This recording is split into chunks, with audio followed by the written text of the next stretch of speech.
Ça bouge pas mal à Port-Cartier et ça se ressent du côté du quai municipal. Le quai a connu en 2024 l'une de ses meilleures années en matière de quantité de marchandises transitées.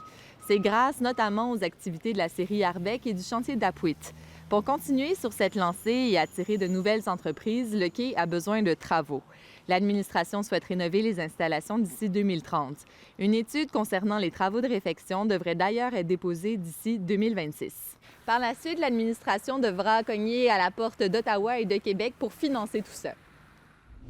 Bonne nouvelle pour la station de ski Galix, une entente de financement d'une durée de 5 ans a été signée entre la MRC de Sept-Rivières, les villes de Sept-Îles et de Port-Cartier. Ce que ça signifie, c'est que la station va obtenir près de 500 000 $ par année. L'objectif de ce financement, c'est de soutenir la station dans ses opérations, mais aussi d'augmenter l'offre de plein air dans la région.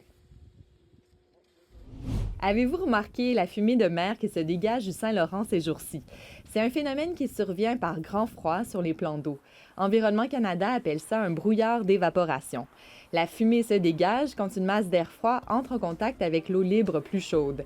Le spectacle se manifeste particulièrement le matin lorsque le contraste de température est le plus important.